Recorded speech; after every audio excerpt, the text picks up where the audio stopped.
Yo, yo, what it do, baby? What is good? Hope everyone is having a good day. Got a great show.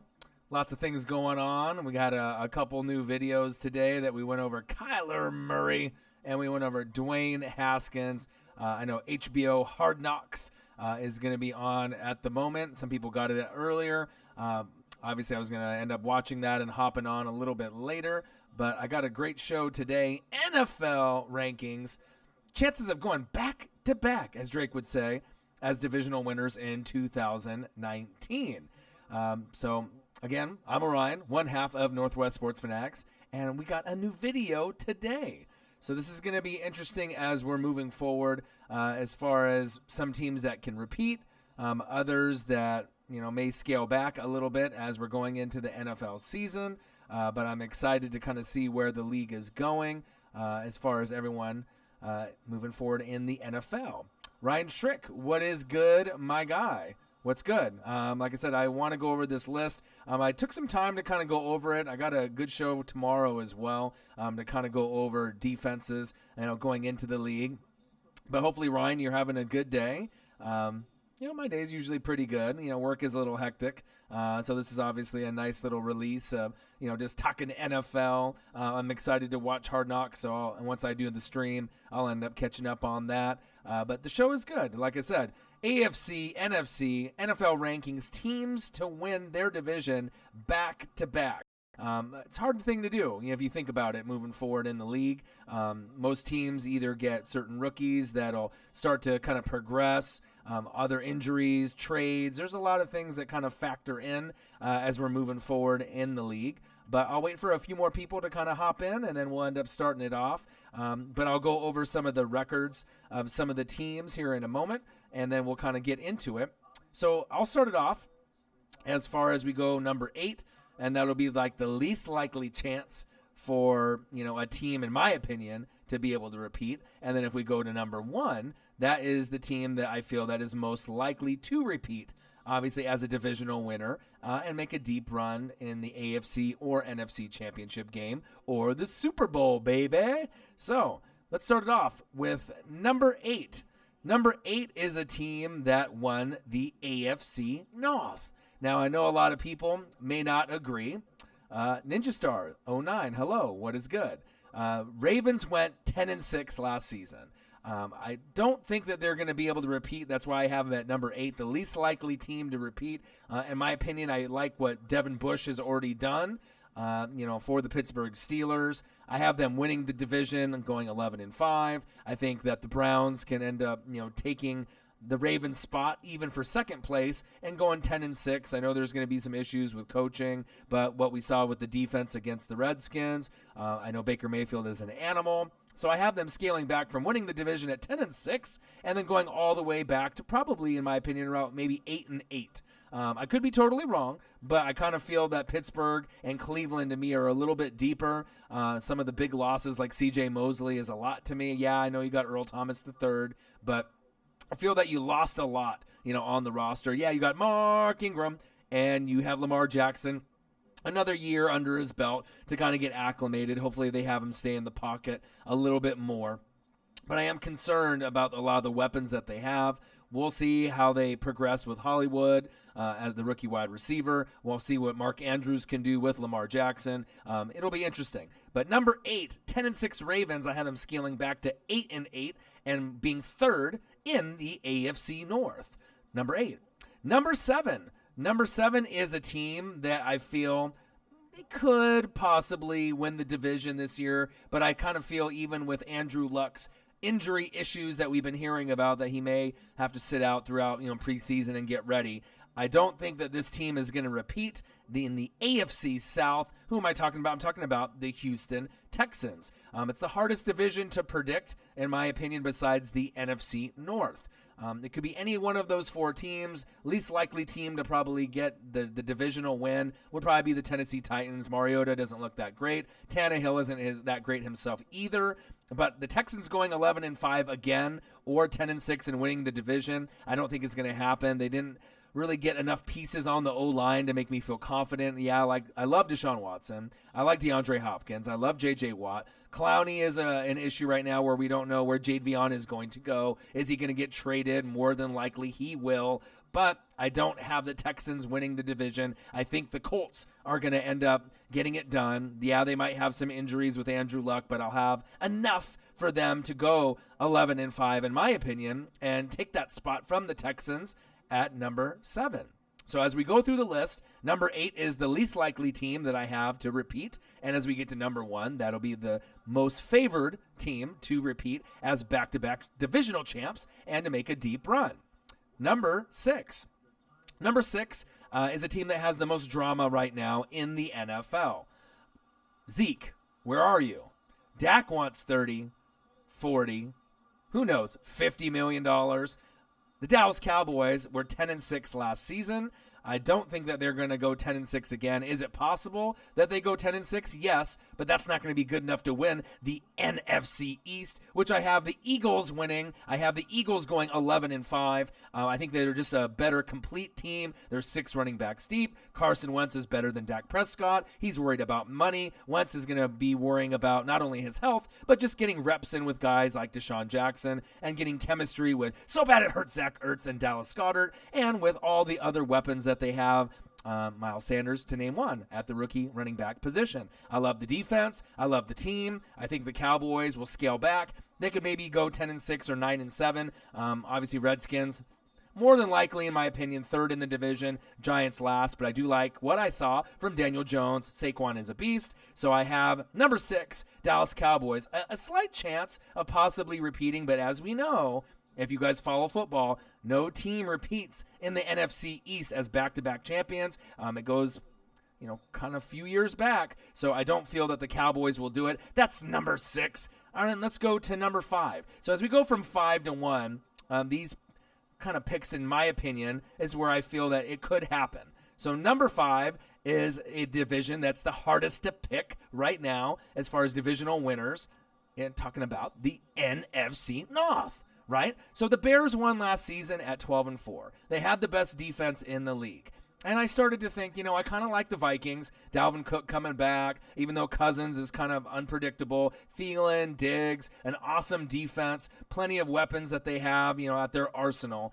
But when I watch David Montgomery, the rookie running back, he might be the X factor that they could repeat. Now, do I think they're going to go 12-4? No. I think that they'll scale back a little bit, maybe go 11-5.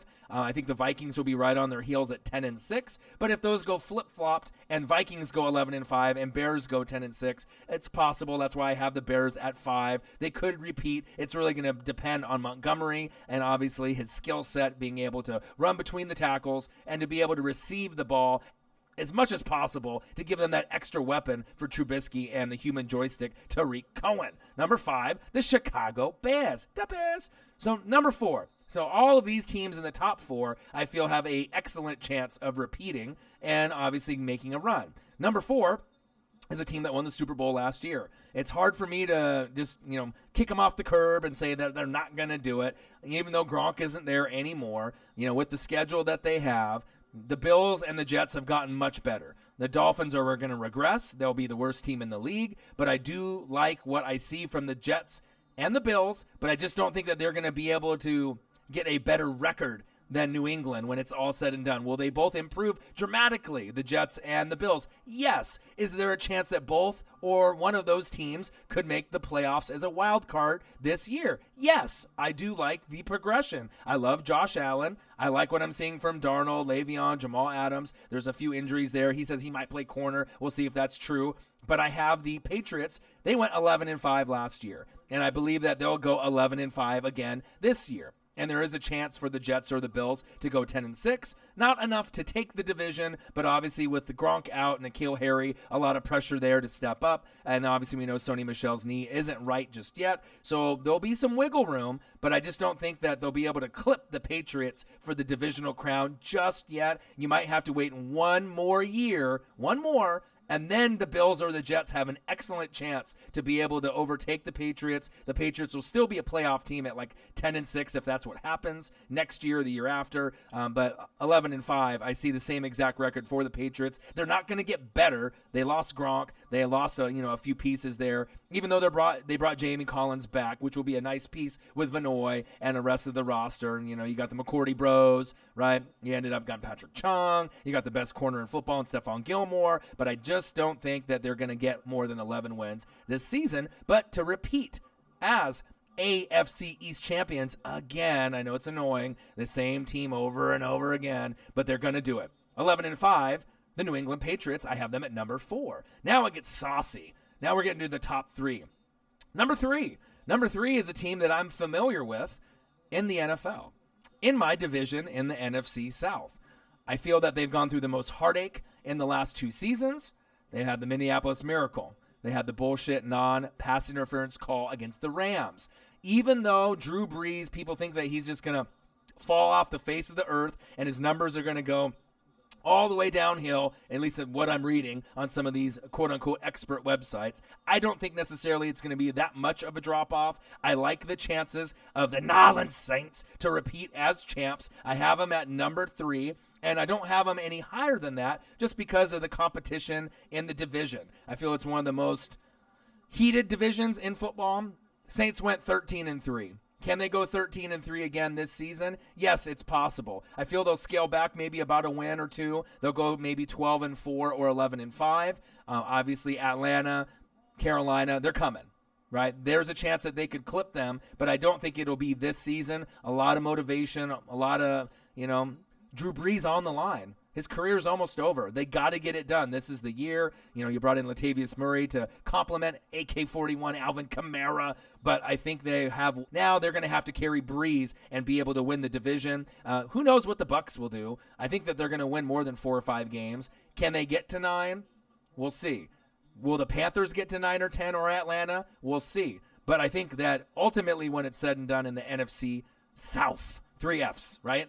The Saints will have enough to win the division at 11-5, 12-4, or possibly 13-3, but I don't think that they're going to go 13-3. Lots of parity in the league. Bucs are going to be better. Atlanta will be better. Carolina will be better. Plus, you have the regular season games. I know the Saints go to Seattle this season, so even though Seattle isn't as good as Nolans Saints, when you go somewhere with a hostile environment, like with the 12th man, it might be a hard game to win. So I got the Nolans Saints at number 3, have them scale back a few wins, possibly go 11-5 or 12-4, but they will repeat as NFC South 3F champions back-to-back, number 3.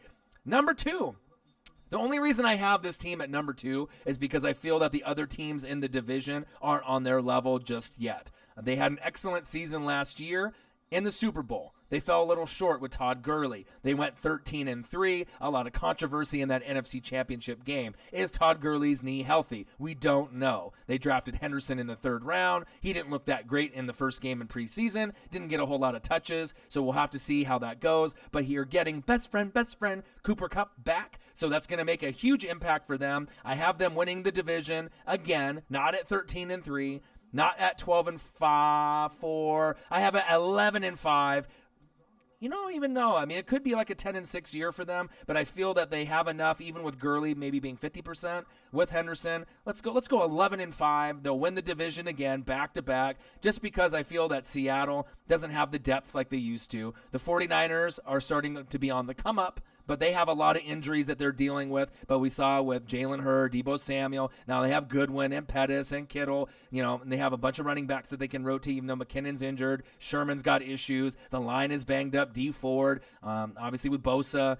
They have issues. So I feel that the Niners are on the up and up. They'll be competing for second place with Seattle. The Cardinals will be last. Kyler Murray will be exciting, but I think they'll cap out at about 4 to 6 wins, but they'll be energetic, exciting to watch. But Seattle or the Niners could get somewhere between 8 to 10 wins, but to win the division, you're going to get at least 11 or more, 11 or 12, and that's what I have the Rams projecting to get, 11-5, Los Angeles Rams, Cooper Kupp, Brandon Cooks, weapons on weapons on weapons. Robert Woods, the offense is going to run. They're going to win that division by default. The Saints division in the NFC South is a little bit more competitive. That's why I have them at 3. Rams don't have that much competition, in my opinion, this season with those two teams. But maybe next year the Niners will be closer. And then we'll have to see what Seattle does in the offseason, depending on how DK Metcalf looks, Jazz Ferguson. Tyler Lockett will be dominant, but they need more. They need more depth if they want to compete with not only the Niners, but the Rams moving forward. So number 2, I have the Rams at 13-3, winning the division again, but not at 13-3. That's what their record was last year. Let's go 11-5, and they drop back just a little bit. And then number 1, you might have figured it out by my thumbnail. You already know that this team is great. Chiefs, 12-4. I feel that they're going to win the division again. The Chargers arguably have one of the best defenses man for man in the league. They have a lot of depth. They need to get Melvin Gordon situated. I think that either team could win the division, but as far as the defense is concerned, Honey Badger, Frank Clark, a lot of depth. McCole Hartman, we saw what he did on the offense. This team, to me, is the most explosive team with the Legion of Zoom on offense with all those wide receivers. They are the front runner for me to go to the Super Bowl for the AFC this season, not named the New England Patriots, even though that's the team that you kind of have to feel is going to be the front runner. I feel the Chiefs have enough depth this season with the roster that they have to get to the Super Bowl and win, but who will they go against? Philly, New Orleans Saints. There'll be a few teams that will be fighting for that spot, but I love the Kansas City Chiefs, and not only do I think that they're going to get more than 12-4 wins, obviously, the 12-4 record that they had, I feel that they can easily go 13-3, possibly even 14-2 this season. They are going to dominate the league with the Legion of Zoom. They have plenty of running backs that they can, kind of plug and play. Andy Reid is a genius. The defense is going to be great. And I really look forward to seeing what they can do moving forward in the season. Not only dominating the AFC, but just dominating the NFL in general. And don't be surprised, if Patrick Mahomes gets over 50 touchdowns a season. I know most people are saying that he'll scale back, quite a bit. I don't see it happening. I think this might be one of these historic years that we see more than 50 touchdowns. Will it be a lot more than 50? No, I'm thinking, 51 to 54. So just a couple more is possible. He could go, 45, 47. That's possible as well. But I feel this offense is going to be really tough to stop. And then as far as the defense is concerned, they're much better, on paper than they were last season. And they were a coin flip away from winning the Super Bowl and obviously getting to the Super Bowl and winning the Super Bowl, in my opinion. If they would have got there, just the coin flip didn't go their way. And they arguably had one of the worst defenses, not only in the league last season, but one of the worst defenses we've seen in probably the last 5 or 6 years. So they really cleaned it up. They got, obviously, a new D coordinator, new personnel, Honey Badger, Juan Thornhill in the draft on safety on the back end. They have plenty of weapons on weapons on weapons to make it happen. I absolutely love the Chiefs' chances to repeat, even with a tough team like the Chargers in the division. And obviously I have Denver at 3rd, and then the Raiders will be 4th. We'll see what AB can do. Will he get a newer version of his helmet, and he ends up, getting in there with the frostbite off his foot? We'll see. But that is the list. So let's go over that again. Number 8, the Ravens at 10-6. I feel they'll drop to 3rd place in the division and go 8-8. Number 7, I got the Texans. They were 11-5 last year. I think they'll scale back to possibly 10-6 or 9-7. I have the Colts winning the division at 11-5.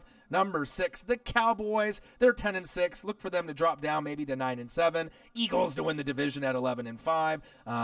Too much Zeke drama and Dak drama for me this season. Number 5, the Bears, 12-4. Will they win the division? This one is close because it's a tough division to pick. But if David Montgomery can dominate at running back, which I think he will, look for them to win the division at 11-5. But if they end up going 10-6 and the Vikings go 11-5, don't be surprised. Number 4, the Patriots by default, 11-5 last year, 11-5 again this season. They'll get it done, but the Jets and Bills are getting eerie close to making it happen. Number 3, New Orleans Saints, 13-3 last year. Look for them to go 11-5 or 12-4 and repeat as divisional winners. Drew Brees will get it done. Atlanta, Carolina, Tampa Bay will be better, but not better than the New Orleans Saints with the depth that they have. Number 2, Los Angeles Rams. Look for them to scale back a couple wins from 13-3 to 11-5 or 12-4. even if Gurley isn't 100%, they're better than Seattle, they're better than the Niners, and they're better than the Cardinals. That's why I have them over the Saints at number 2. And then number 1, the Kansas City Chiefs. Chiefs Kingdom, stand up. I got them at 1. They're 12-4. I really think they can go 13-3 or 14-2. I don't say that often about a team, but they look amazing. And that is the list. So let me kind of go up here and just acknowledge everybody. And we did a couple videos for you guys today, so I'm not sure if you guys saw those, but we got a Kyler Murray reaction. We ended up having a Dwayne Haskins reaction. So I figured I'd go on here, and I'm watching the Giants and the Jets right now replay, and I wanted to go over and do the list. I felt I have a good list for tomorrow too, in a stream that we'll go over for my top defenses, top 5 in the league as far as units. That'll be a great video for you guys as well. Daredevil, yo. Ninja Star, hello. Ryan Schrick, what is good, my guy? Can you see Patrick Mahomes winning MVP in back-to-back seasons? Logan, yes, I think he is going to be the front runner. The only other person that I feel that can win it is Drew Brees, in my honest opinion. Depending on who gets to the Super Bowl and wins it, it could be Mahomes, getting the regular season MVP, right, like he did this season. But then if the Saints beat the Chiefs, if that ends up happening, right, then I could see Drew Brees getting Super Bowl MVP. But I like the chances of the Saints, the Eagles, the Chiefs to get there. They have a lot of depth. They're motivated. But I do see Mahomes, if I had to put money on it, just at this point early in the season, if he's going to get the MVP again, I would put money on it. I really like Patrick Mahomes at this point. I feel confident in his skill set. I think he's going to dominate.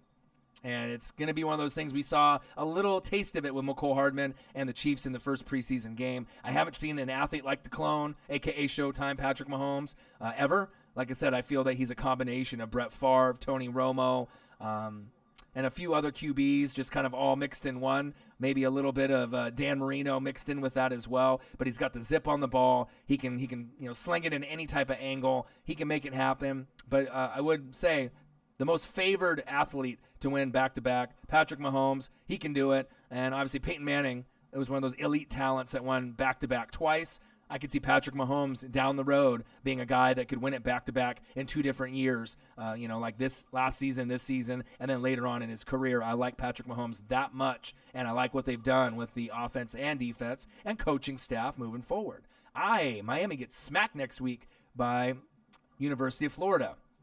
I agree. I feel that Miami's got all the controversy with the quarterback position. I'm not sure if Tate is going to transfer now, but I do like Florida's chances of putting a smacketh down on their candy asses from the U. I think it's going to be an exciting game. I'm definitely going to react to that. Go live, but I'm looking forward to see the athletes that Florida has. Funny story, me being a Tampa Bay Buccaneer fan, one of the big reasons, not just Derek Brooks and Warren Sapp getting drafted, in 95, is around that 95-96 era, when they had Steve Spurrier, Jaquez Green at wide receiver, Rydell Anthony, right, Ike Hilliard. 3 of those guys all ended up being Tampa Bay Buccaneers eventually, with Danny Werfel. But that's a big reason why I'm a Buccaneer fan, just loving that spread offense and Steve Spurrier. That was part of it. That was like half of that with those 3 wide receivers, Danny Werfel, Steve Spurrier, and obviously loving, the Gator football, University of Florida. And then with Derek Brooks and obviously Warren Sapp getting drafted, and from other, schools, Florida State and the U at that time as well. Definitely made me a Buccaneer fan, and I haven't been able to hop off that ship, and I won't anytime soon. Logan says, yes. Logan says, I agree. Bro, my friend offered me Adam Thielen for Marvin Jones. I accepted. My starting wide receivers are now Tyreek, Lockett, and Thielen. Thielen for Marvin Jones, why would you do that? Why, for your friend? For you, it's great. Now you're dominating. Tyreek is going to dominate. Lockett is going to be a number 1. And now Thielen. And Thielen will have better numbers than Diggs. So, you're solid. You're very, very solid moving forward. That's crazy. I'm not sure if your friend was drinking a lot when he offered Marvin Jones for Thielen. And you had Marvin Jones. But that's crazy.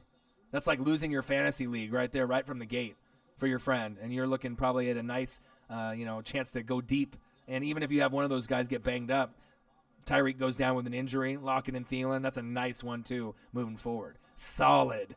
TubeFN, hey, did you watch SmackDown? No. So SmackDown doesn't come on for me for another 35 minutes since I'm on the West Coast. But I did watch Raw, TubeFN. Sasha Banks is back. I love it. They needed something like that, beating up on Natty, beating up on the man, Becky Lynch. Just rejuvenate, kind of the WWE universe a little bit. And then we got the King of the Ring tournament coming back. AEW's coming. So, they need to get back to the Attitude Era, kind of get a little bit more rated R superstar with it. You know what I mean? Because if you keep it PG, AEW is going to really start walking away with a lot of the ratings, just being that new product. And I like a lot of the people they have, like John Moxley and some of the other wrestlers that have come over, Cody Rhodes and whatnot, Young Bucks. They got some nice Kenny Omega. I'm not sure if you've watched TubeFN, AEW, or the pay-per-views. It's amazing. It's kind of like ECW. They're going to be competing with NXT live on Wednesdays, so I'll end up watching both. But to me right now on TV, NXT, like takeovers, NXT in general, AEW, those are more entertaining to me.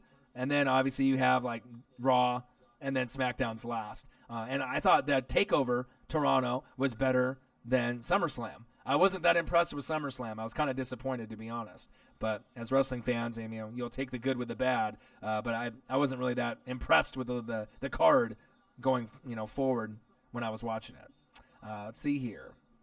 Did Stephon Diggs get injured or something? So because the same friend who traded me Thielen just cut Diggs. Well, they're going to be the starting duo. I can look on my phone here to see if there's anything on him. I didn't hear anything as of recent, but obviously they're going to have one of the two. So if one of them got hurt, why would you give up the other? Oh, wow. Dodgers 15, Brewers 1. My dad's happy. Mariners 9, Tigers 6. Okay, today's a good day. So let's see here. Is there any news on those players? Luck has a high ankle problem. That's not good. AB finds the newer model of the helmet. I do not see anything here on that, but obviously you guys can comment below if there's anything there. So I don't know, Ryan. You might have to go to the Vikings website, Skull, and see what's going on. Logan says KC winning the West, finishing 13-3. Yeah, I like that. 13-3, 12-4 was last year. I could see 13-3, maybe even 14-2. I think Denver and the Raiders, they'll put up a fight maybe for like a quarter or a half. The big challenge is seeing if you can end up sweeping the Chargers. Going 6-0 in a division is very tough, but if any team can do it this season, it's the Chiefs. I truly believe that. But even if they go 5-1 and split with the Chargers, 13-3, 14-2 is possible. And normally I never say that. Normally I usually cap out at 12-4, just because of the parity in the league. But I really do like the Chiefs a lot. I love Chiefs so much, Chiefs Kingdom, I would buy a Mahomes jersey today and just stash it in my closet because I know this guy is going to be special if he stays healthy and he can have a long career. We're talking about a Hall of Fame type of player already. He has to do it again and have some more repeat seasons, but I feel that he's special. He's not going to be just like a one-trick pony. He is going to be able to dominate this league, and just imagine when Brady's gone, Rivers gone, Roethlisberger's gone, who's going to stop him? Like, really? You know what I mean? The Chargers defense will be good. There'll be a couple other defenses like Pittsburgh with Devin Bush trying to, contain. Will the Jags bounce back? We'll see. But I think he's going to run the league for quite some time. The clone, Patrick Mahomes. Let's see here. He had 2 games with no passing TDs, so he can have some more. KC offense could break some records this season. Oh, yeah, absolutely. Like I said, I think everyone is banking on them regressing, right? And obviously, lots of, bad plays by the defense. The defense is better, so that'll be maybe like less time for certain guys to be able to adjust different plays in the lineup. But if anything, it should tell you that the team, with the additions that they made, and with another year of Mahomes, I don't think he's going to have a sophomore slump. You know what I mean? You're not going to go from like the freshman 15 and then go from a sophomore slump. If anything, they dominated with that 50, touchdown season, right? And then going 5,000 yards. Why not go 54 touchdowns and like 5,100 yards or 52? Why not? He might, and if he does that, he's going to have less than 20 picks. He'll have like 15 or less. I really like the progression of what I'm seeing. And when it's all said and done, we could be talking about one of the greatest quarterbacks of all time. Like, I know it's early, but I know Chiefs fans are getting excited, with what's going on. But I really don't get excited or talk this kind of praise just about anybody. I'm a Joe Montana guy. You know, I mean, I'm a guy that's been watching football since '85, right? So I haven't seen anybody like this Patrick Mahomes kid ever. I mean, he's got a little Brett Favre, Tony Romo, Dan Marino all in one, right? And I think he's destined for the championship, and I think there's a great chance to get it this season. You know, the Eagles and the Saints and a few others will have something to say about it, but I'm not sure if they're going to be able to stop him enough for them to be able to beat them if they make it to the Super Bowl. And if they end up beating New England, more than likely, in the AFC Championship game, what a better way to go. You know, you lost last season. You know, Tom Brady is Tom Brady, Belichick. Get over the hump, lose 1 year. You find a way to, you know, recover and bounce back. You're hungry. McCole Hardman, what can you say? I mean, another speedster. The league is in trouble, but I know one thing. I'm going to try to watch every Kansas City Chief game I can because they're going to be the funnest team to watch in the NFL this season, besides the New Orleans Saints, in my opinion, and maybe the Eagles as well. I'm excited to see Carson Wentz because I am a believer. No wheelchair Wentz for me. I'm a believer in Wentz moving forward. Let's see. Natasha Cutie Pie missed it. Are the Pats on your list? So I went through a list, Natasha. Has anyone ever won MVP back-to-back before? Yes. Peyton Manning has done it twice in back-to-back seasons. So one in the early part of his career and one towards the later part of his career. But Mahomes can do it. So I went over the list 8-1. So obviously 8 is the least likely chance to repeat as champ. 1, the most likely to repeat as divisional champs. So number 8, I had the Ravens because I don't think they're going to win the division. They won it last year at 10-6. They scale back to 8-8. Number 7, I have the Texans. They went 11-5. I think they scale back to 9-7 or 10-6. I think the Colts take that division at 11-5. So that's why I have them on the list. I don't believe that those two teams can repeat. Number 6, the Cowboys. No two teams in the NFC East go back to back. Go back in the last 5-10 years. It just doesn't happen. Cowboys have a lot of drama with Dak and Zeke and money. Eagles are better. Eagles 11-5. Cowboys 9-7, 10-6. If they don't get this contract situated with Zeke, look for 8-8 or even worse for them moving forward. Number 5 is a team that could repeat, but they're not going to repeat with the record that they had last season. The Bears at 12-4. I see them going 11-5 or 10-6. It just depends if the North from the NFC again. Number 4, the Patriots. 11-5 last year, 11-5 this year. Jets and Buffalo are better, but not better than the Patriots, unfortunately, with Belichick and Brady and the coaching. But they're close. One of those two teams can make the playoffs as a wild card this season. The Bills or the Jets. Yes, I said it. The Bills or the Jets. Number 3, New Orleans Saints. 13-3. They'll go 11-5 or 12-4. They'll be better than the Falcons, the Panthers, and the Bucs. But those teams will be fighting for position. All the teams should be, around that 7-win mark or higher. It just depends on who's going to be that team that tries to get the wild card. Is it going to be the Panthers?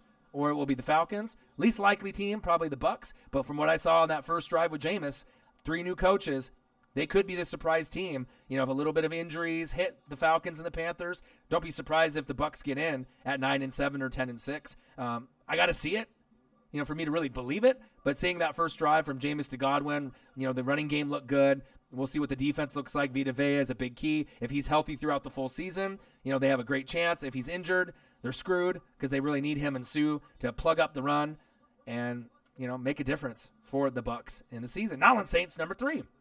Number 2, Los Angeles Rams. The Seahawks, the Niners, the Cardinals aren't as good as the Rams. Even if Gurley doesn't play all season, they still win, but they won't be 13-3. I have them at 11-5. Seahawks could be 9-7 or 10-6. Niners could be around that 8-8, 9-7 mark. They're not there yet, but they're getting very, very close. Maybe next season. But this season, the Rams got it in the bag, in my opinion. And number 1, the team most likely to repeat as champ, Kansas City Chiefs, Chiefs Kingdom, Patrick the Clone Mahomes, the Legion of Zoom with all their wide receivers. 12-4, they can be better. 13-3, 14-2. They got better defense. You ended up getting Honey Badger, Juan Thornhill in the draft at safety. Safety position is locked for a few years now. You got Frank Clark, arguably the best player on defense, not named Bobby Wagner from the Seahawks, now to join Chris Jones. Chris Jones, my favorite player on the roster on defense for the Chiefs. Chiefs Kingdom stand up. McCole Hardman on offense at wide receiver. We saw him score from Georgia. So many weapons. Tyreek the Freak Hill, Sammy Watkins, Shaboing Boing. I mean, they got so many pieces. Damian Williams, Andy Reid. It's going to be a fun season to watch moving forward. Big facts. Chicago Bears versus the New England be in the Super Bowl.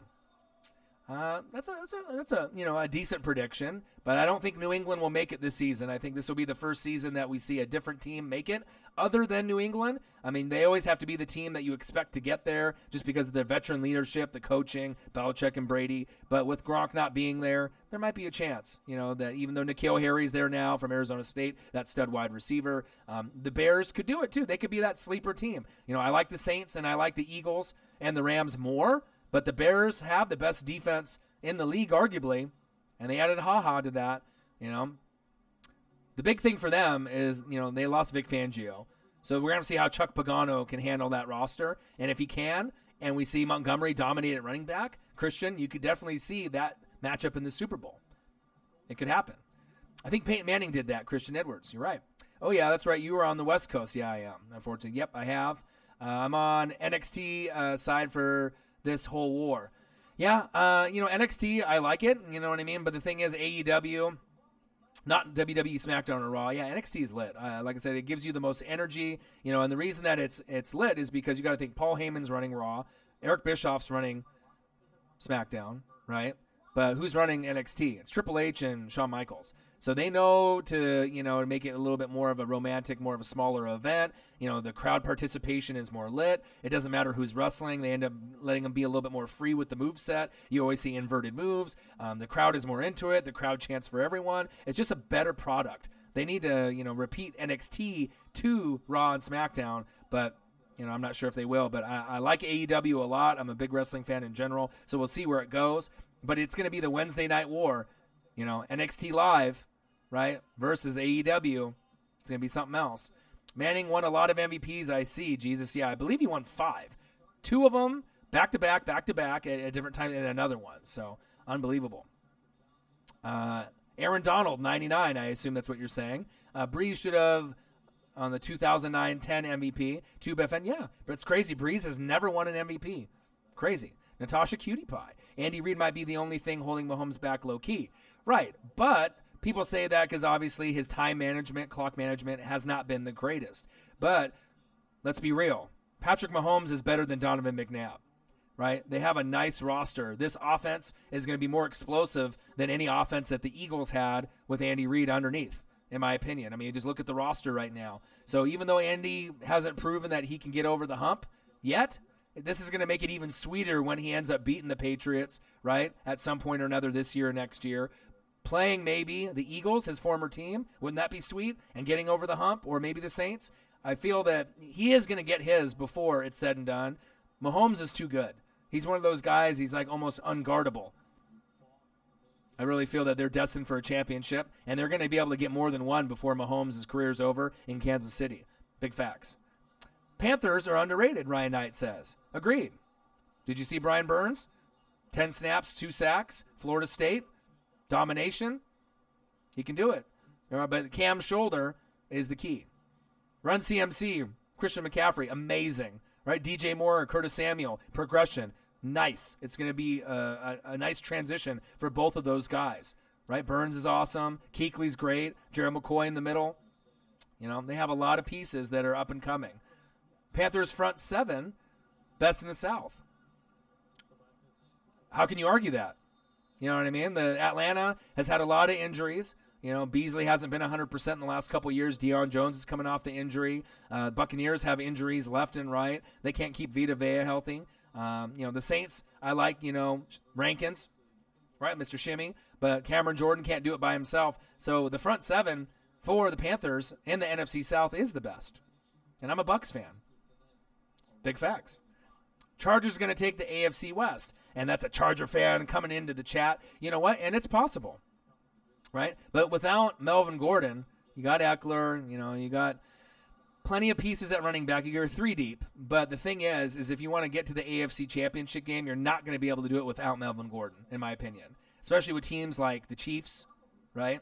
The Steelers, the Colts, the Pats. It's going to be very competitive. But I'm rooting for Phillip. You know what I mean? I want him to be able to get his ring before it's all said and done for him and his 10 kids. I think that's how many he has. I saw someone on Madden 20 recreated a whole team of all his kids. Hilarious. But, I do like the Chargers. Even if the Chargers win the division, let's say they go 12-4 and the Chiefs go 11-5. The Chiefs, to me, with this Melvin Gordon issue, they're deeper. You know what I mean? Like, obviously, player for player, the Chargers probably have the better defense, player for player, right? But the offense is on a whole nother level for the Chiefs compared to the Chargers. I like Keenan Allen a lot, right? I feel he's the most underrated wide receiver in the league. He's amazing, right? Tyrell Williams is on the Raiders, right? But you got Mike Williams, right? He'll dominate. Hunter Henry should be able to, make a name for himself as well.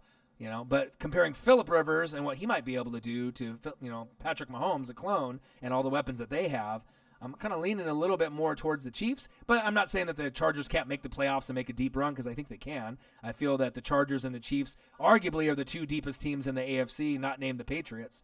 But then you got the Steelers and the Colts getting real close, right? But those are the three best, in my opinion. Chiefs, Chargers, Patriots, and then with a little sprinkle of Steelers and Colts, those are the best 5 in the AFC, in my opinion. And then I feel like you got the Saints, the Eagles, and the Rams, and then probably the Bears or Vikings kind of trying to claw their way in there.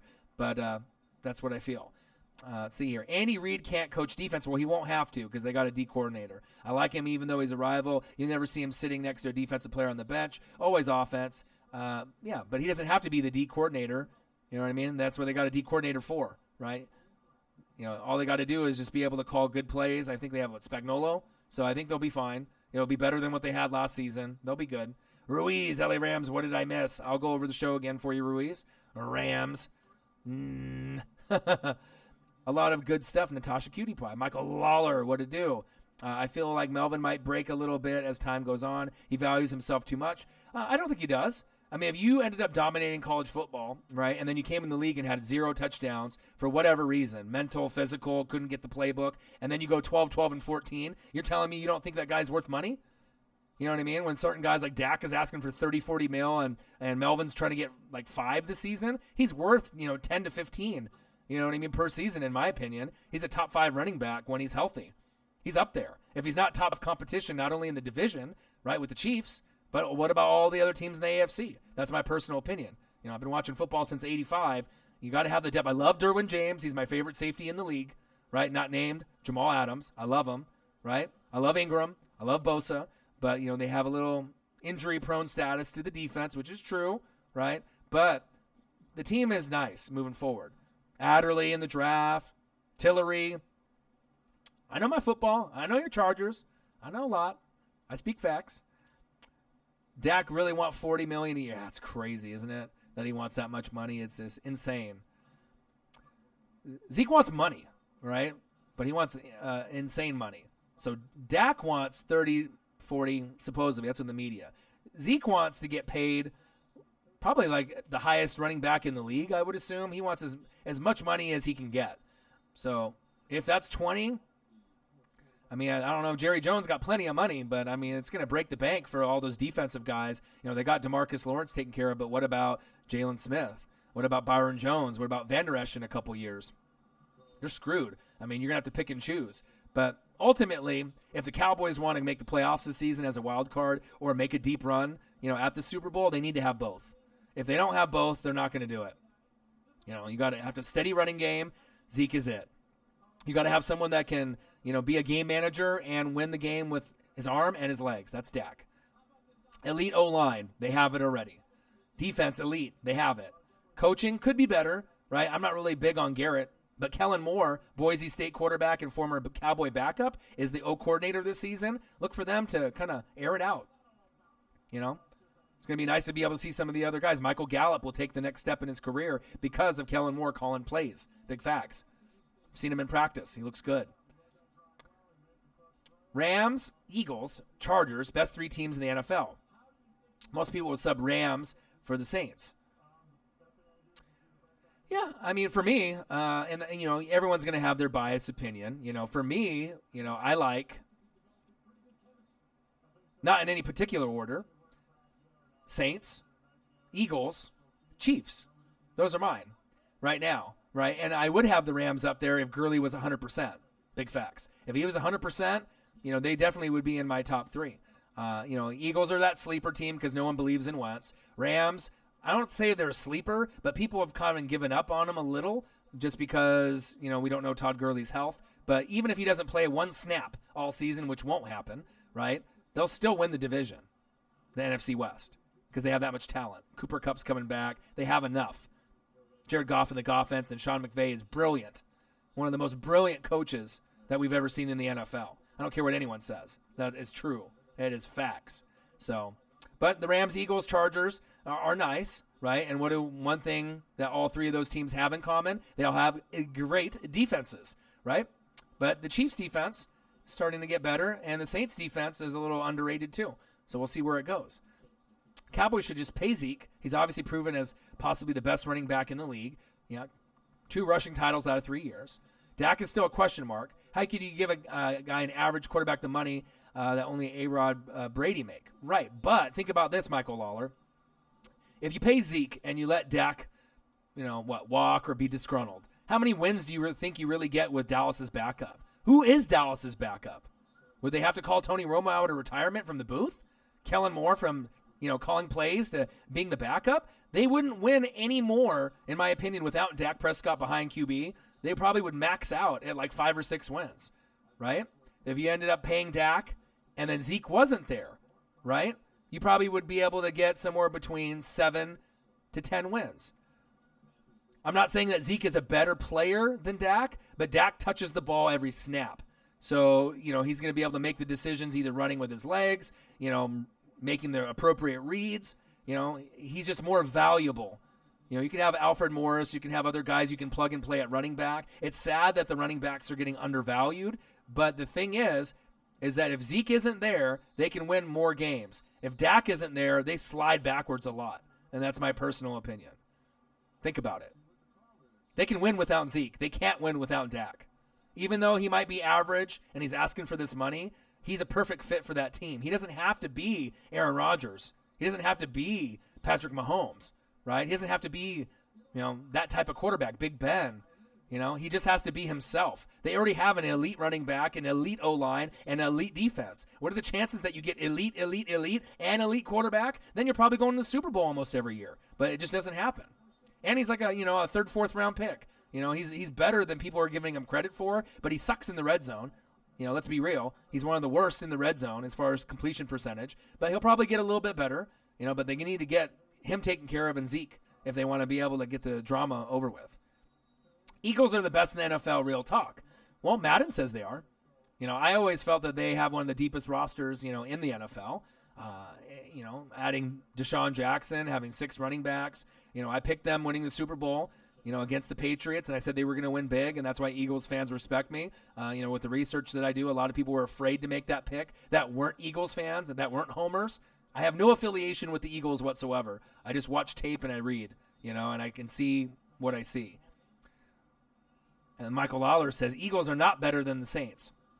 We'll see, because those are the 2 teams that I think that have the best chance to make the NFC Championship game. And if they do, and it's not the Rams or the Bears or the Vikings, right? We'll see who's better. It all depends on really home field, though, too. Who's got home field? Home field is everything. Because either team could win in home field. Eagles at home, huge advantage. Saints in the Dome, huge advantage. The one team that seems like they can win no matter where they go is New England, because they have great coaching. And that's big facts, even though they cheat once in a while. Healthy Falcons are underdog contenders, in my opinion. Agreed. You could say the same for the Panthers, too. The thing is, even though I'm a Bucs fan and I want to have hope that they'll be able to get second place in the NFC South, they may be a year or 2 away. It depends on what they do with Jameis or not. I like the fact that they have Arians, Bowles, and Byron Leftwich calling plays. But Burns, Kuechly, Cam, Run CMC, if Deion Jones and obviously Calvin Ridley dominate, Julio, Keanu Neal on the back end. There's a lot of weapons in the NFC South. Anything that happens in the NFC South or the NFC North, I wouldn't be surprised. The only thing that really would shock me is if the Bucs get first place in the NFC South and the Lions do the same in the NFC North. That would be the most shocking shit to me and everyone in the whole entire league if the Lions and the Bucs win the division. Is it possible? Yeah. Will it happen? More than likely, no. But at least, I'm realistic. Let's see here. I didn't hear you mention the Packers on the list. on my list or just in general? Well, I don't feel, and this is my personal opinion, I don't think that the Packers are going to be as good as some people think. I think the relationship with LaFleur, the head coach, obviously we saw, with the past coach and, the issues they have with Rodgers and his ego. Is Rodgers one of the best quarterbacks to ever play and to play right now? Yes, right? Is Aaron Jones going to dominate at running back? Yes. Is Devontae Adams going to have top 5 stats at the end of the year? Yes, more than likely, right? The defense is probably some of the best it's been in quite some time. But I just think that the Vikings and Bears, overall, offense and defense, as collectively as a team, are better. Can they beat the Lions? Yeah, but I think the Packers, there's a great shot for them to finish 3rd in the division. Can they overachieve and prove people wrong? Of course, right? But I just like the Vikings team on offense and defense. You got Cousins, Thielen, Diggs, Cook, Kyle Rudolph, the elite plethora of guys on the defensive line, Harrison Smith, Xavier Rhodes closed. I mean, they got a lot of weapons there. And then the Bears' defense is elite, arguably the best in the whole entire NFL. And then if Trubisky has a running back with Montgomery who dominates, maybe like a Kamara on the Saints, and you have Tariq Cohen, and you can get some Trey Burton and some of the other players mixed in. Same thing with Trubisky. He's like Dak. You don't need to have him be like Aaron Rodgers or Mahomes. He just needs not to turn the ball over. Be a little bit better than a game manager, and then you can end up taking your team deep in the playoffs. And that's big facts. Every quarterback's a little bit different in the league. And if you have an elite defense or elite O-line, it definitely makes it a lot easier, especially with an elite running back. Big facts. That'll be a big shock next year, like every year. Let's see here. Let's scroll up here. Have you lost faith in Aaron? No, I haven't. I love Aaron Rodgers. Mr. Discount Double Check, Rodgers. But the thing is Natasha, right? Football is not a one-man sport. It's a team sport. If you run plays on offense and defense, it's 11 on. They don't have the same depth as some of those other two teams, in my opinion. I mean, Bears defense is crazy good. Vikings is good. Can the Packers win it? Yeah. But, I mean, I see at the very best the Packers are going to do is second place in the division, and even second place might not get them the wild card. Because you got to think the Falcons, the Panthers, the Bucs are going to go for one spot. Cowboys are thinking they got a spot. Seattle and the Niners think they have a chance at a spot. There's not a lot of wiggle room. You just got to think of where is the wiggle room with the teams? Everyone's fighting, for 2 spots in the wild card. But I haven't lost faith in Aaron Rodgers. I just don't think that they have, a team that's as well-rounded as the Vikings and Bears. And we'll find out. We'll find out if I know what I'm talking about. I understand that Dak is important as he's the QB, but in the end, it's not worth it to pay Dak all that money and lose out on possibly re-signing a player on defense such as a Byron or a Van Der Esch who are proven. Well, let's be real. Byron Jones had one good year last year. Van Der Esch had a pretty nice rookie season. We'll see if he can stay healthy and not like Sean Lee, and he can be the guy moving forward, right? But like I said, for the Cowboys and probably the Cowboys alone, right? Dak is more valuable than almost anybody on that roster. And you got to think he wasn't the first pick in the draft. He wasn't even picked in the first round or second round. For a guy that's picked in the 3rd or 4th round to play as well as he has, he is a winner, but also, too, he needs to improve on his skill set. And you got to take the hate of the Cowboys out of your heart, or the hate for Tom Brady and Belichick out of your heart, and just look at it just as a fan. And just look at it as, not being biased, right? That's why we're so popular. We don't have some hatred just for, as far as nationally, the Cowboys and the Patriots are hated. I just look at talent. If you have an elite running back like, Zeke, you have an elite O-line, an elite defense. You don't need an elite quarterback. If you have one, great. But, they got more than they expected out of Dak. And, he's going to get paid at some point or another. Is he worth that money? No. But for that team, if you pay him, you know what I mean? You have a better chance to stay afloat. If Zeke moves on, you can still be contending for a playoff spot with some of the other running backs that you can collect, and moving forward if you draft another one. Will they have the same impact as Zeke? No, right? But they can still stay afloat. You have Dak back there, you can go probably 7 to 9 wins, maybe 10, even with Zeke not playing, right? But if Zeke is playing and no Dak, do you think they really can get to 7 to 9 or 10 wins? Hell no. Who's the quarterback? Who's the quarterback right now? The backup. If Dak goes down. Tony Romo in the booth? Kellen Moore, the OC? They're in trouble. So you got to look at it at value. It's a lot easier to replace Zeke than it is Dak Prescott right now until maybe free agency next year. And then if they want to go that route. But think about it that way. You got to think it from its Cowboys fans' perspective. Not as a hater of the Cowboys, just Cowboys fans, Cowboys, Jerry Jones. Think of, Jerry Jones if you were Jerry Jones. Think of it in that regard. I know that's kind of scary, thinking of yourself as Jerry Jones for a second, unless you want to be like Rich. That part seems nice, but, that's all I'm trying to say. Got to think of it. You got to be in someone else's shoes. Think of it from a different perspective. Big facts. Rodgers doesn't respect LaFleur. I don't think he does. I don't blame him for it, but Aaron is acting too shady. We'll see what happens. Frog Farmer. WTF is up, bruh. What's good? Also, on another Cowboys-related note, speak, Lawler, let me hear. Jason Garrett is not a good coach. He's never been a good coach. He's simply just a puppet to Jerry Jones so Jerry can do whatever he wants to do. Big facts. I don't think that Garrett is a good coach. He's just got extreme loyalty for the backup quarterback to Troy Aikman all those years, but it works for him. It works for their team. I mean, at some point or another, are they going to be able to get to an NFC championship game? It's very possible. With an elite O-line, elite running back with Zeke if they get him taking care of an elite defense, right? Elite coaching staff besides Garrett. I like what they have on the defensive coaching staff and the line coach. They have some nice pieces there, but they need to make, some adjustments. But if they bring in someone that's not part of the Cowboy family, they could go backwards. So that's why they're sticking with him. That's why they're so loyal, maybe by a fault. Frog Farmer, yo. He said, get some mountains. Did you hear that? Vince is going to start being somewhat behind NXT. I didn't. When they move to FS1. Well, they need to. He said, I'm hungry, munchies. Chiefs might win a game or more. Oh, now Frog Farmers. Now you're trolling. Natasha Cutie Pie. I thought the Cowboys would draft Will Grier. They let him slip to Carolina. Yeah, they didn't really need him, at this point. Obviously with Dak Prescott, moving forward. And it's a good fit for Carolina because, if Cam goes down with an injury, that's a nice fit for them. They watched him at West Virginia. I'm not sure if you're familiar with Grier and his brothers. They're on, social media. Everyone's famous in that family. And Grier is kind of undersized, but I think he can make a name for himself as a backup QB. I don't know if he'll ever get his shot, but we'll kind of wait and see. But let's see here. I knew I was going to go over the list. I'm not sure if anyone is new to the room, but I can definitely go over it as we're getting to that point, almost 1 hour in.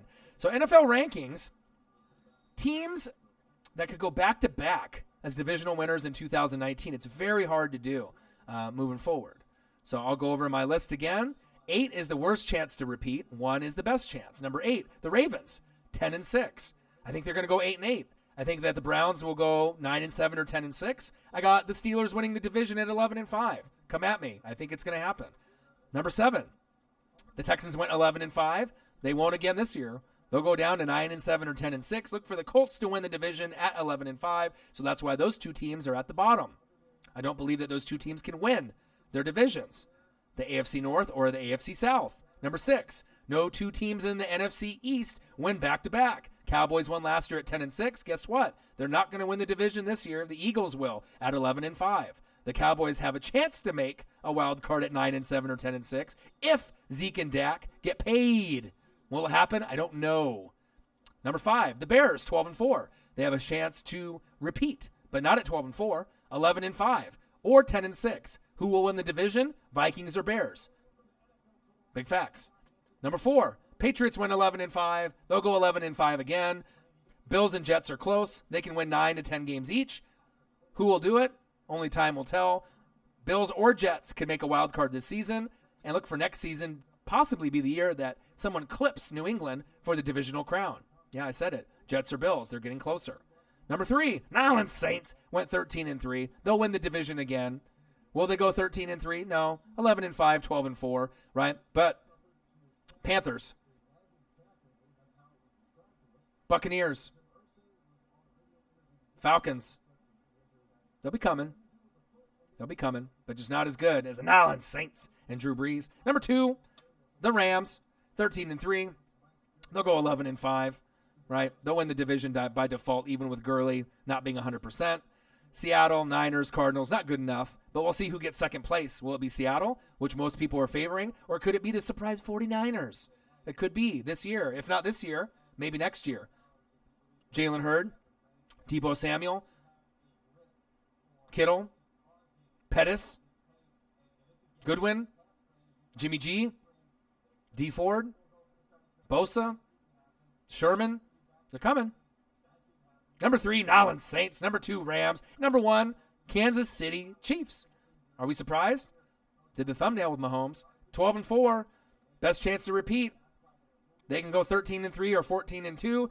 Mahomes can throw for more than 50 or 50 again and 5,000 yards.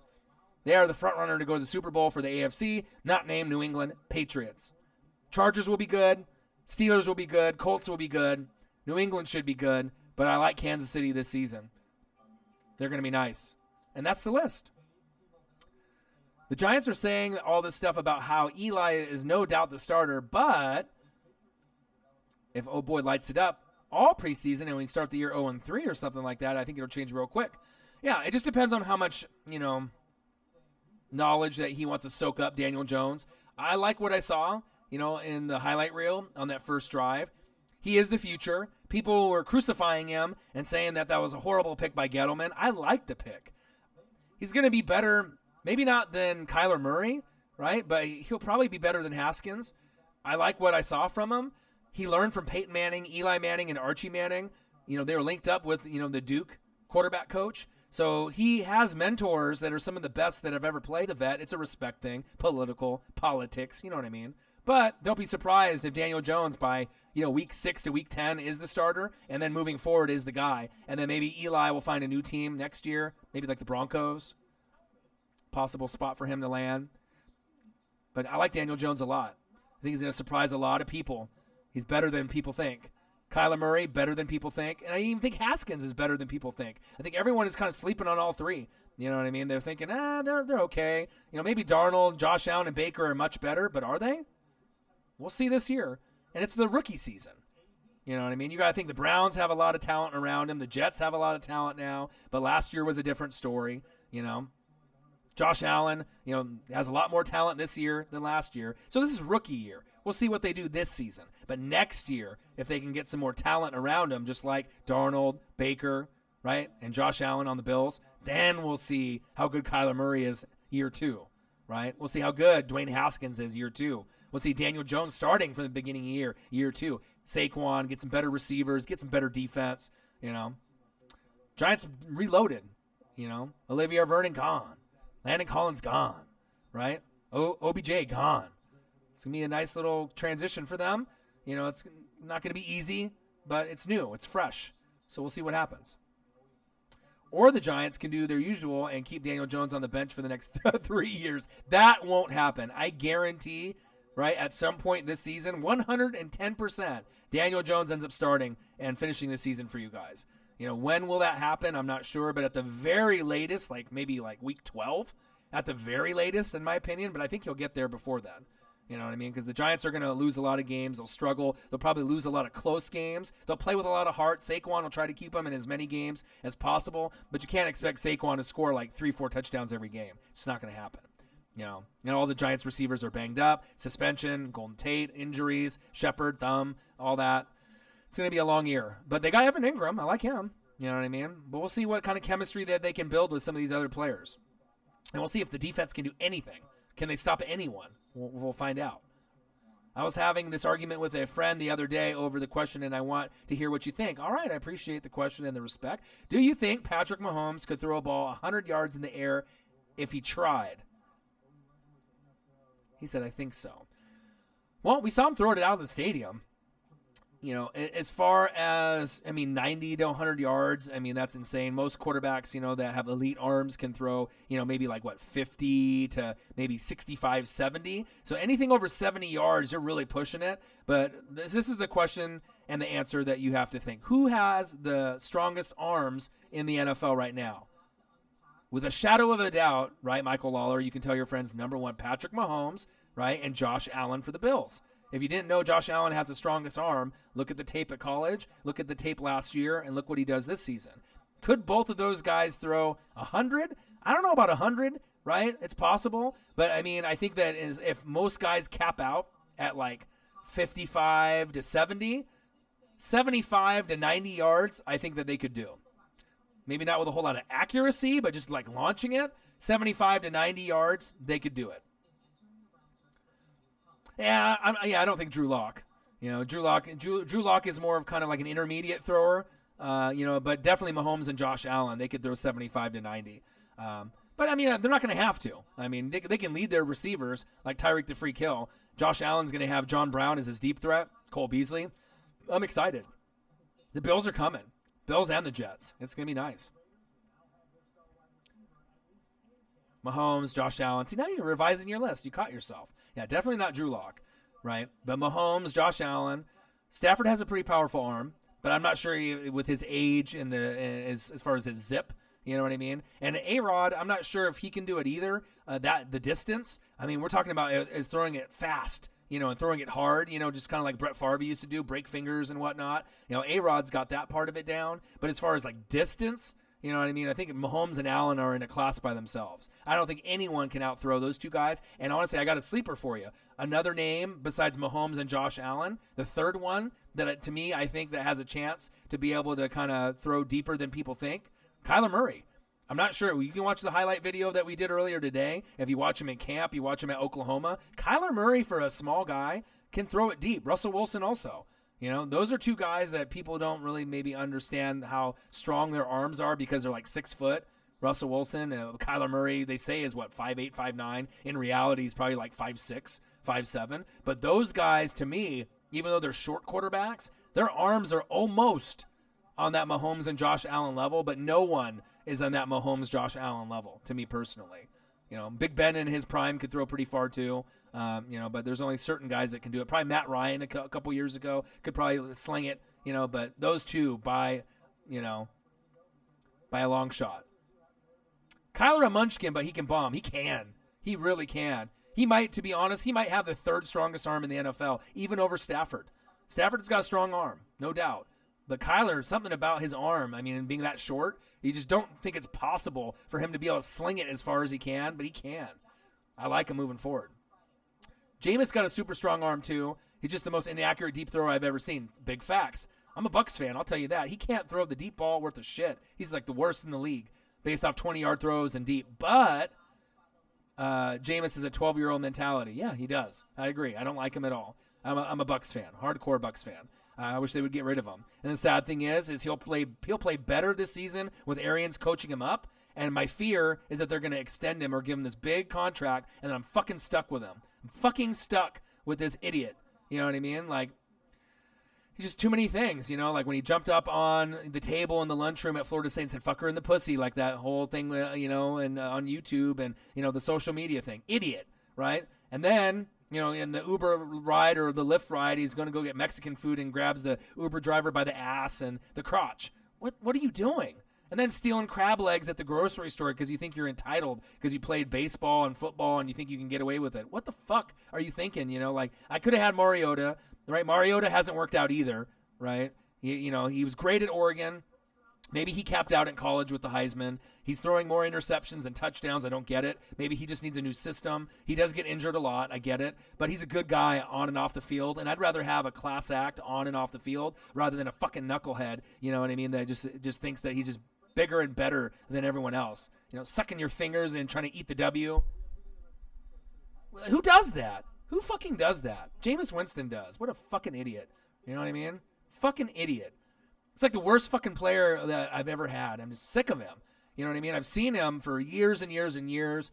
Fucking get rid of his ass. Trade him for a bag of fucking Fritos, Sun Chips, Harvest Cheddar, French Onion.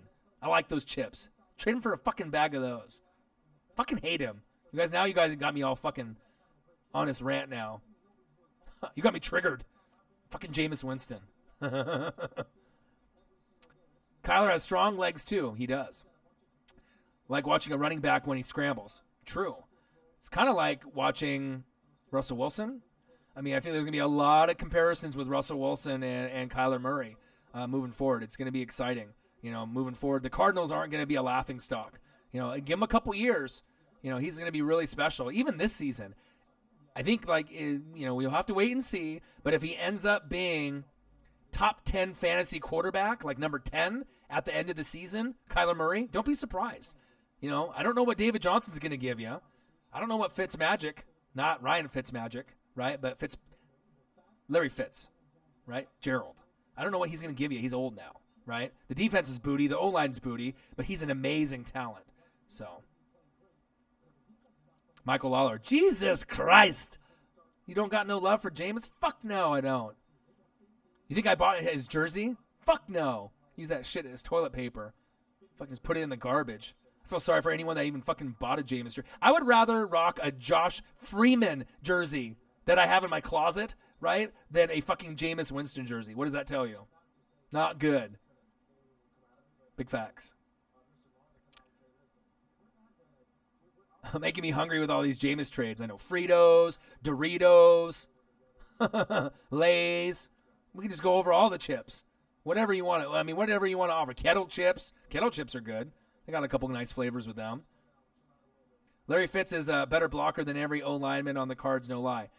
Yeah, you could definitely argue that. For a vet, too. He's older. O-line stinks.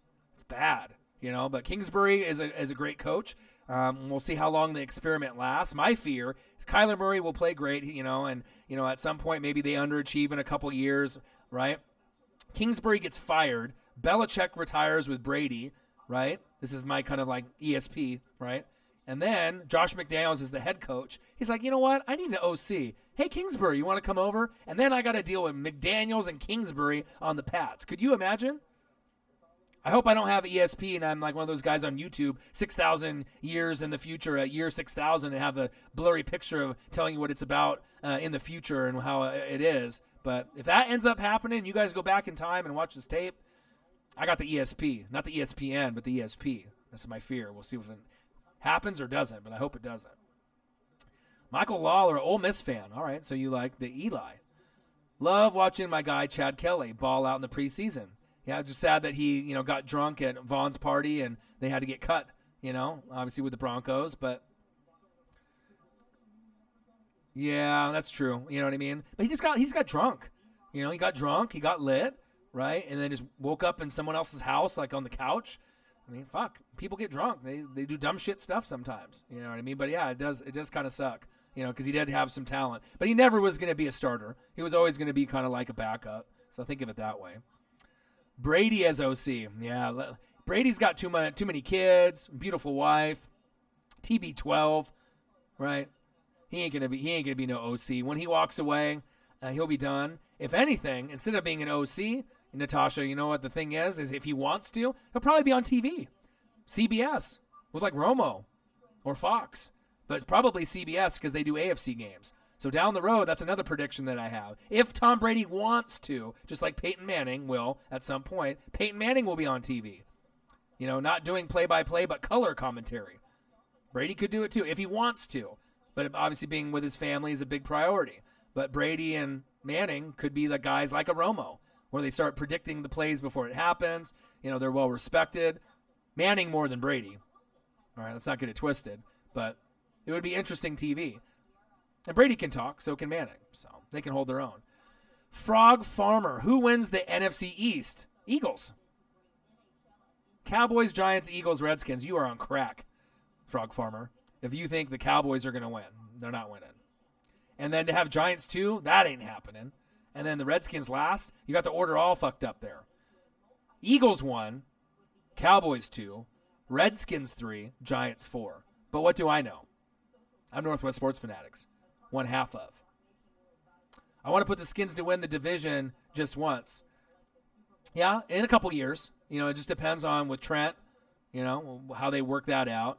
You'll see Geis and Haskins working together, right? The defense, you have to decide, with Kerrigan and some of the other players, Josh Norman, what happens. But they will get a chance to win the division, right? But it won't be this year. Give it a couple years, and then they'll win the division or be a wild card team, but not this year. Shake things up, yeah. But look at the depth that the Eagles have. And look how good the Cowboys are, too.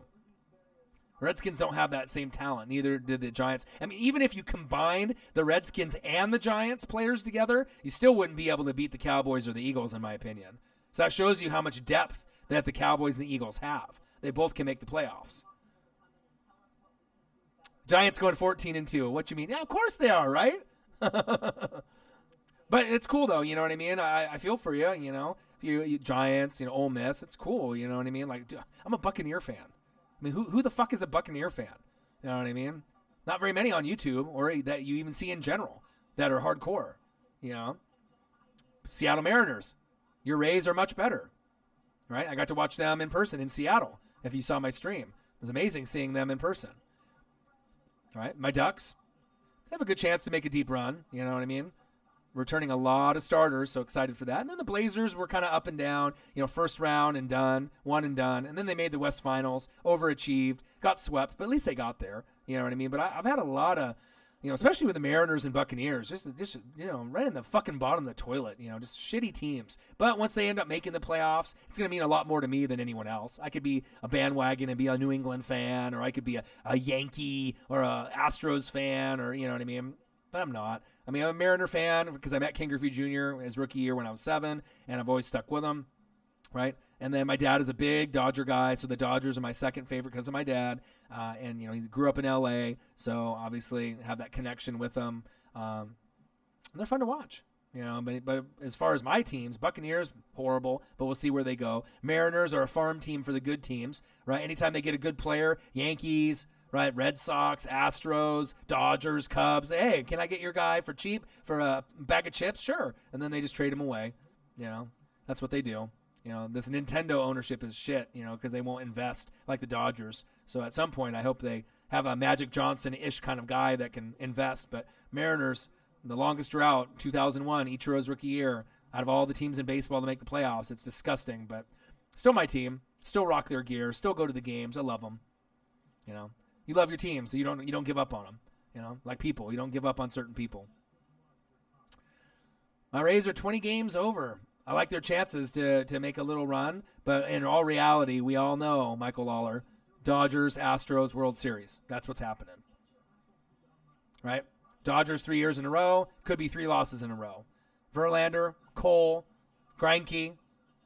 The only way that the Dodgers get past that, right? Ryu, Kershaw, Walker Buehler. And then they get better hitting. Really tough. But those are the 2 best teams by far in baseball. And with the pitching that they have, that's going to get them to the World Series, both those teams. Trust me, Orion, if you're a Bucs fan, you would not want to live in Tampa with me. All of them are convinced that Bruce Arians is going to make Jameis a Hall of Famer. Fuck me, dude. Well, I'm a realist, though. You know, at least I'm a real fan. Yeah, that's just some dumb shit, you know what I mean? Like, some guys can mature and get better, but some guys are just fucking stupid and they just don't get it. The only way that Jameis gets it, you know, is if he goes to, like, New England, you know, or goes somewhere like Pittsburgh, you know, or Baltimore. You know, has to go somewhere where you have a Harbaugh, a Tomlin, a Belichick to say, shut the fuck up, Jameis. Eat a bag of chips and shut the fuck up, right? And listen to me. And then, you know, they actually have him eat the chips, shut the fuck up, and then, you know, listen. And stop thinking that he's better than he is, and then, you know, start to, you know, maybe fall in line, you know. But it's not going to happen, you know. And I don't even know if any of those other teams would want a guy like that, you know. And he's got potential, but, I mean, how many times you got to keep fucking up, you know, to make things happen?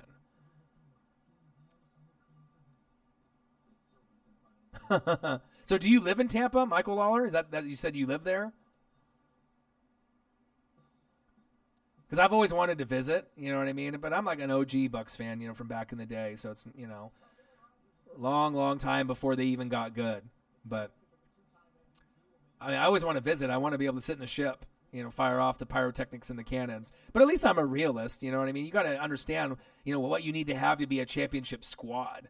You got to have a good GM. You got to have a good coach, right? You got to have good O-line, good QB.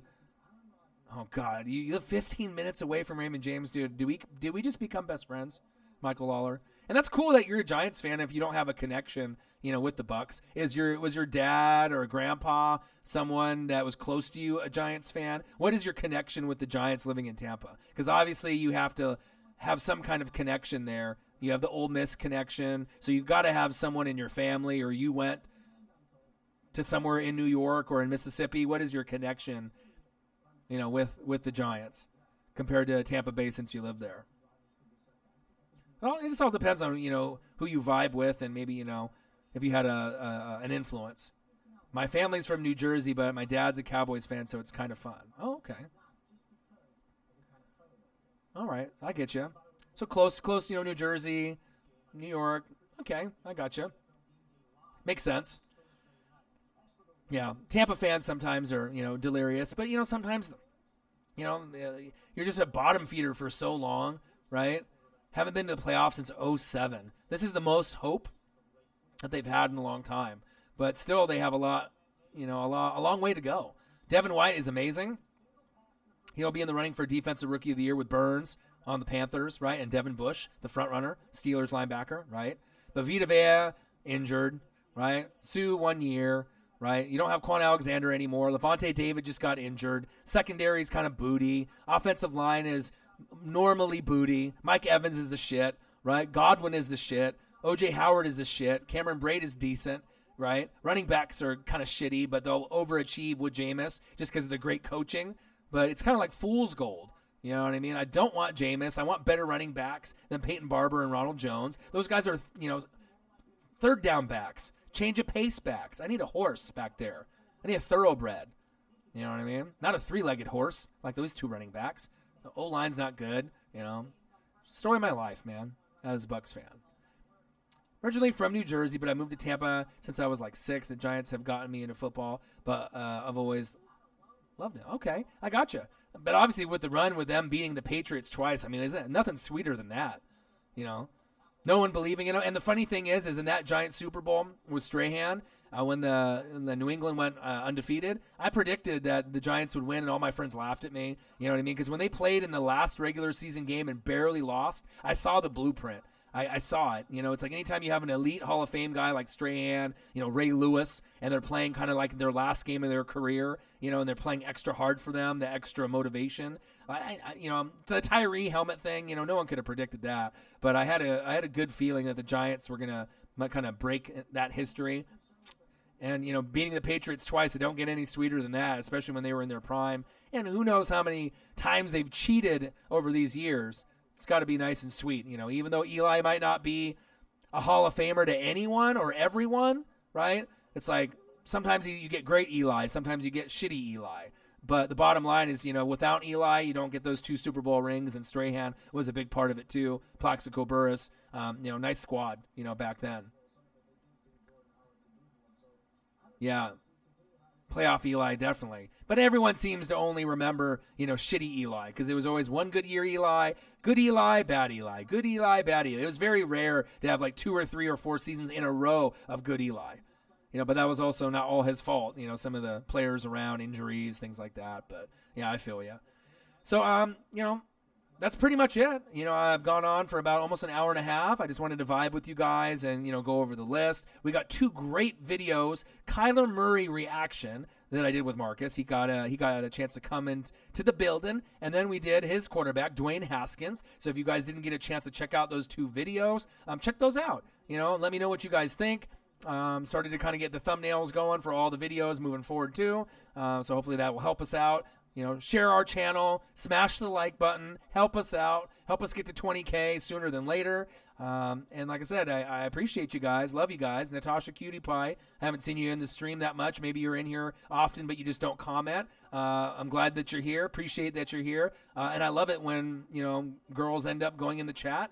It's awesome. Because a lot of people, they don't understand how much that girls know about football. But even if you're a novice or a beginner, you can learn a lot coming to this channel. You're going to learn more here than a lot of the talking heads on ESPN or Fox Sports. And I'm not biased. Marcus isn't biased. If we show love on where love is, needed to be shown. Just because he's a Redskin fan, he's not going to say Saquon Barkley sucks or Zeke sucks. If I'm a Bucs fan, I'm not going to say, run CMC, Christian McCaffrey's garbage, or Alvin Kamara sucks. My favorite running back in the league right now is Alvin Kamara, AK-41, the alien. I'm a Bucs fan. So you'll get something, new every day when you come in here. Voodoo. I am SoCal.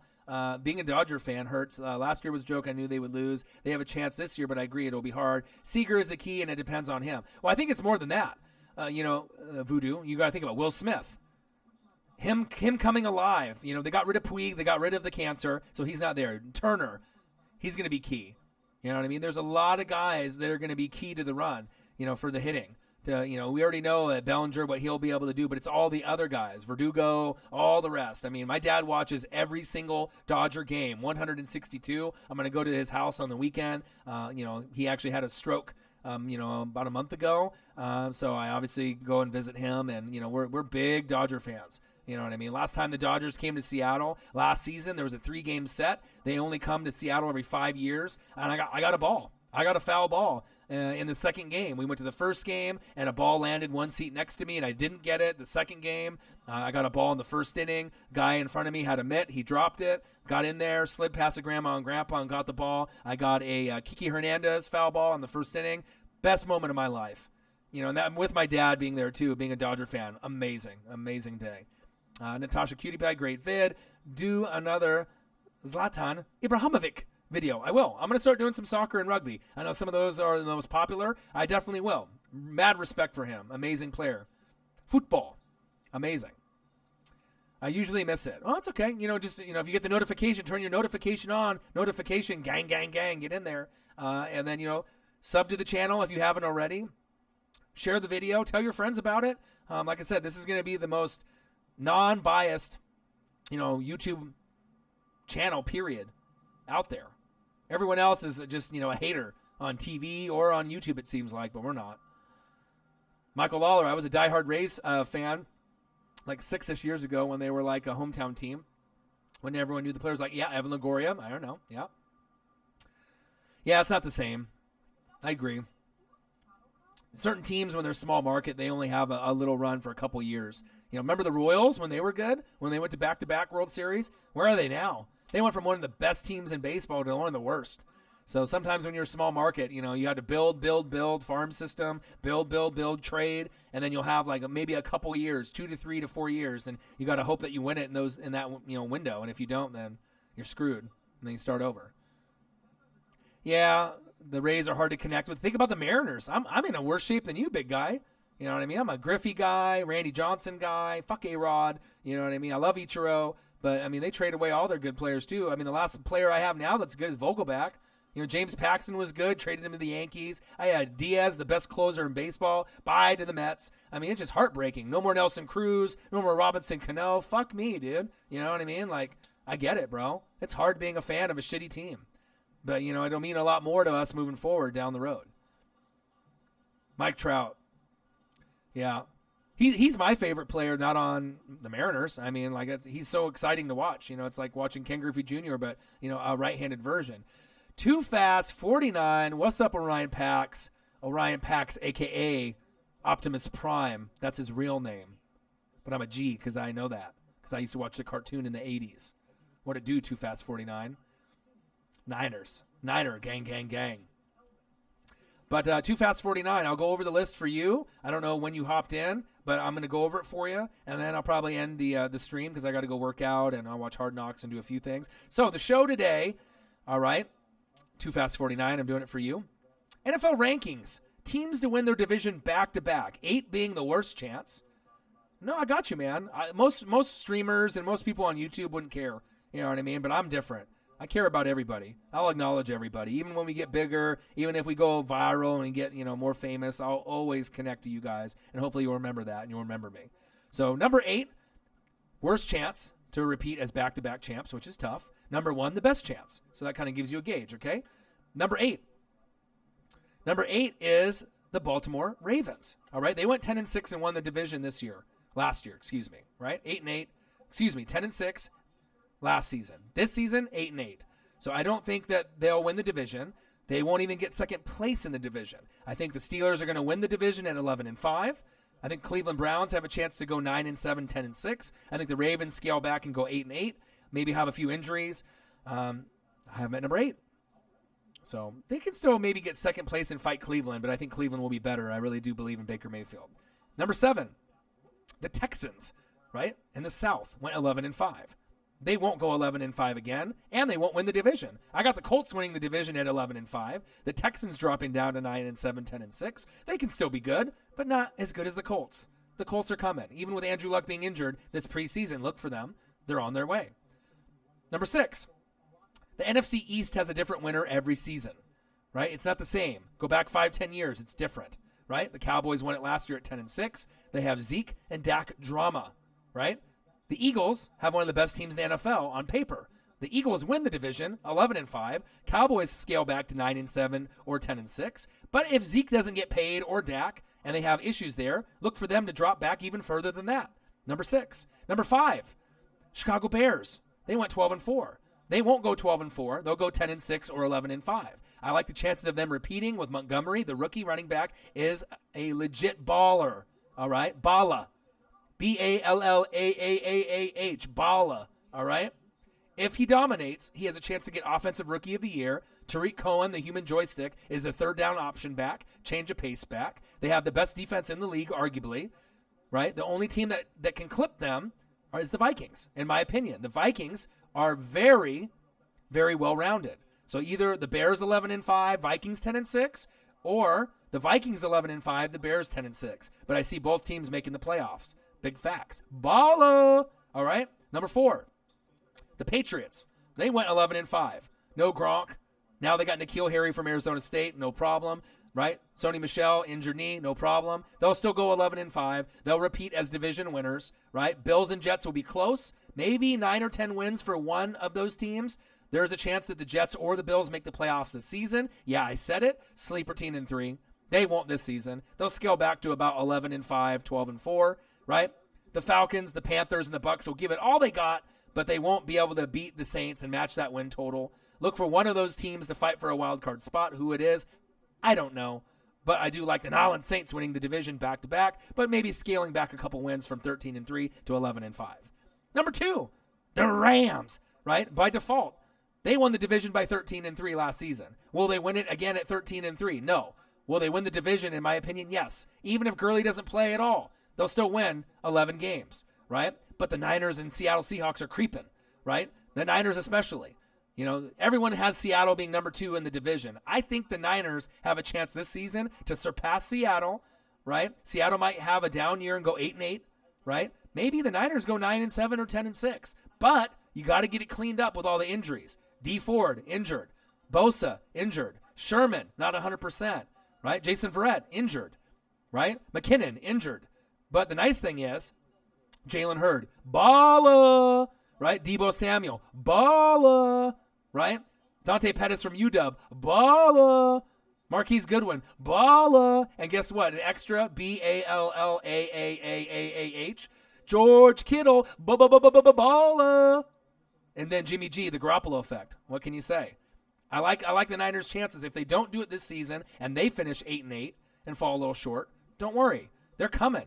Kyle Shanahan, John Lynch are going to get that team right, and eventually they'll win the division or get a wild card sooner than later. They're going to build themselves a baby Atlanta Falcon team just like Shanahan had with Tony Gonzalez, Matt Ryan, and all the pieces. They're going to get there. They have a lot of injuries, right? But the offense is going to look good. And check this out. Even if Jimmy G isn't 100%, right?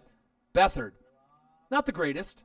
You know, he's a role player. He ain't going to win you a game, but I don't think he's necessarily going to lose you every game if you have to go third string. But Nick Mullins is a guy that if Jimmy G goes down, Mullins can win you games, right? Is he one of the better backups in the league? I think he is. I think if you go through all the backups in the league, you could argue he's top 5.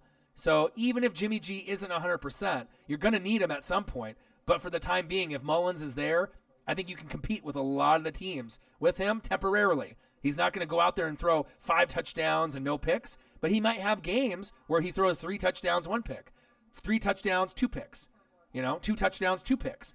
You know what I mean? As long as the defense can get healed up, right, and you can get some of these players on offense healed up and ready, I like the chances.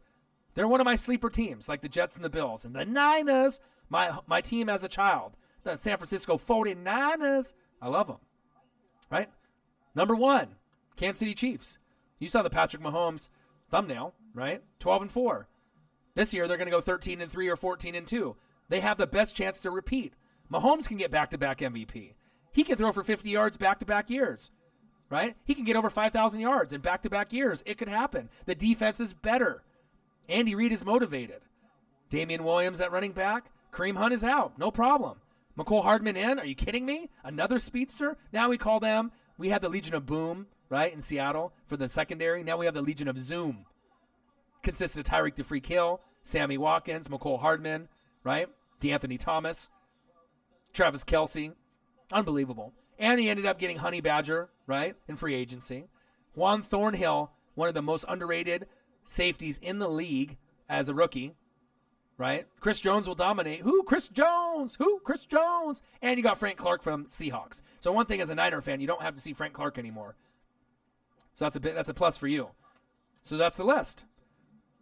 8-1. I hope you enjoyed it. Orion Pax, that's me. You got in the room. I got you. Luck always been getting injured. Yeah. But he'll be okay. Balla! Injury bug for you, but you guys will be all right. Nick Mullins is like Nick Foles as a backup. Agreed. I like I said, the speedsters, right? Legion of Zoom. Chiefs. But like I said, I like your Niners a lot. No matter what anyone says. You know what I mean? Like I said, I follow football very thoroughly. Oh, yeah, no problem, man. I got you. You know, like I said, I think for me, my appreciation to the fans, regardless if they donate money, you know, on the streams that we do, knowing that, you know, we don't get money for any of the videos that have highlights in them, regardless if someone donates, doesn't donate, you know, they share the video, they smash the like button, they don't. You know, if you come in the room and you talk to me, I'm going to treat you with the utmost respect. I care about everybody. You know what I mean? I won't leave anybody behind. And especially if I see someone that's new to the chat and they say that they're just in the room, even if I'm tired, even if, you know, I got things to do, I'll always make time for the loyal people that come to the channel. And you're one of them. So Orion Pax says thank you. Appreciate you. And no problem. And I'll redo the list anytime. You know, you come in the room, just make sure you just let me know you're in the room, and I'll be able to drop some facts for you. But you got a lot of potential with your Niners. Like I said, if I wasn't a Tampa Bay Buccaneer fan, Too Fast 49, I would be a 49er fan. Period. Even though I live in Oregon, Nike headquarters, you know, in Beaverton, close to Seattle, never had a Seahawk connection. You know, even when they had Sean Alexander, you know, Hasselbeck, even before when they had Steve Largent, Dave Craig, you know, Cortez Kennedy, and Walter Jones, you know, all these guys, Richard Sherman, Legion of Boom, never had that connection, right? I'm a defensive guy. So, you know, and obviously after the Niners had their run in the 80s, 4 Super Bowls, got to watch all that, right? Steve Young in 94, putting the whoop down, you know, on the Chargers, you know, and Jerry Rice and, you know, Young getting the monkey off his back, you know. Navarro Bowman, Patrick Willis, those are kind of my kind of guys, you know, defensive studs, you know. Ken Norton before he bounced back and forth with the Cowboys, right? Merton Hanks, right? Love Merton Hanks. Dion, you know, Dion on the Niners in 94 was my favorite Dion of all time. You know, I would buy a 49er Dion jersey in a heartbeat. If I would buy any jersey of any player not on the Buccaneers, right? Number 1, Joe Montana. Number 2, Jerry Rice. Number 3, Dion on the Niners in 94. And then probably Bo Jackson on the Raiders and Barry Sanders on the Lions. You know, so it shows you how much I really love the Niners. I have a lot of Niner merch. I have a lot of action figures of the Niners, starting lineups, McFarland's, cards, Jerry Rice rookie cards, Jerry Rice autograph football. I mean, I got a lot of Niners stuff. Love the Niners. Best sports page out there. Thank you. Appreciate it. I hope you learn something new every day that you come into the stream. Check out our Kyler Murray and our Dwayne Haskins video if you didn't get a chance. I'm a Niners fan in Seattle. Oh, okay. It's tough to out here, but I'm still going to represent my team. Go Niners. Hey, cool. Represent. You know what I mean? If you have a connection with the Niners, you know what I mean, and you're in a different town, hey, you just got to represent. You know what I mean? Maybe if depending on you know tickets wise and what goes on, if I end up getting tickets to Niners and Seahawks, maybe we can link up. You know, maybe I can make it happen. That'd be pretty sweet. You know, two Niner guys going to the game, even though I'm a Bucs fan. You know what I mean? I wore a Peyton Manning jersey for my buddy. You know, even though I love Peyton Manning, but I did that for him. Denver Bronco fan for one night when we went to that Seahawk game. Fourth row, right behind the Bronco bench, talking to Von Miller and Chubb and seeing all them. That was amazing. Chris Harris, Royce Freeman, Phillip Lindsay, Flacco. It was sweet. So that's pretty much it. I'm hopeful that you got everything that you needed to get from everything that I said. I hope you guys have a great night. Enjoy your Tuesday. I got Hard Knocks to watch, SmackDown to watch. I got to go work out, watch more tape, read more articles. I'm on the grind, so I'll probably not go to sleep for another 3 hours or so. Wake up at 4 in the morning and repeat, right? Because that's what I do. The Bucs aren't that bad of a team. You just need a new QB. Agreed. Jameis Winston is a pile of garbage. But, it is what it is. So, Too Fast 49, Orion Pax says, I am out. Have a great night. I will. Transformers, Orion Pax, I know what it is. Optimus Prime. See, I don't think very many people know that. But obviously I know, and you know. So that's all that matters. So have a great night. I have one question to ask you guys. Who talk sports like us? Northwest Sports Fanatics. And I'm out. You guys have a great, great rest of your night.